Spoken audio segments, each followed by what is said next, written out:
সালা আমি এত দুঃখ রাখবো কোথায়, সালা একটা বউ নাই বলে নিজেকে রান্না করে খেতে হলো। দেখো ঘটনাটা তোমাদেরকে প্রথম থেকে বলি, সকাল থেকে দিনটা ভালোভাবেই কাটছিল, ভাবলাম যে হালকা করে মাছ ধরবো, কিন্তু সালা বৃষ্টি পড়ছিল আর এদিকে মাছও খাচ্ছিল না। মানে আমাদের গরিবের সুন্দরবন পাঁচিলে মানে আমরা বসেছিলাম দুজন মিলে, আর বৃষ্টি পড়ছিল হালকা হালকা, বেশ ভালোই লাগছিল। না সালা এই ব্লগটা ঘরের লোক দেখলেই গাল দিবে, সালা দুদিন আগে জ্বর থেকে ঠিক হলাম, আবার বৃষ্টিতে মানে ভিজিনি গাইস, ঠিকই ছিলাম। তারপর ঘরে এলাম, কারণ আজকে বাড়িতে কেউ ছিল না, কিন্তু আমাকে নিজে থেকেই নিজে সবকিছু নিয়ে সবকিছু করে খেতে হচ্ছিল আর কি। যাই হোক সবকিছুই সব ঠিকঠাক ছিল, কিন্তু সালা এই যে এখন আমাকে নিজে থেকে সবকিছু নিয়ে খেতে হচ্ছে। সালা একটা বউ যদি থাকতো পাশে, তাহলে আমাকে হয়তো এই দিনটা দেখতে হতো না। বউ কই গো, তুমি কোথায় গেলে?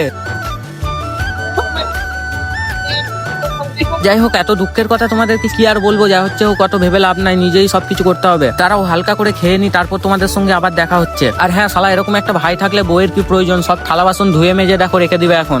হ্যাঁ বউ থাকলে হয়তো এই দিনটা দেখতে হতো না ওকেও, আর আমাকেও দেখতে হতো না। যাই হোক বাদ দাও, যখন হবে তখন দেখা যাবে, অত ভেবে লাভ নাই। যাই হোক কেউ তো ছিল না আজকে ঘরে, কিন্তু নিশ্চিন্তে ঘুমাচ্ছিলাম আমি। তারপর ঘুম থেকে হালকা করে উঠলাম, এখন যেতে হবে আমাকে বাইরের দিকে। আর এত সুন্দর ওয়েদারে ঘুমটা হেভি হলো, দেখো ওয়েদারটা শুধু পুরো চুমু ওয়েদার। যাই হোক তারপর আমাকে রাহুল ফোন করে ডাকলো, হালকা করে দুজন মিলে বেরিয়ে পড়েছিলাম একটা ঠান্ডা কাকুর দোকানে। অ্যাকচুয়ালি এখানে এসেছিলাম হালকা করে একটা দই নিতে, কিন্তু রাহুল বললো কোন আইসক্রিমটা খাবি বল ভাই, ভালোবেসে একটা আইসক্রিম খাওয়ালো। যাই হোক চলো আমাদের সবকিছু নিয়ে কমপ্লিট, এবার আমরা বাড়ি যাই হালকা করে।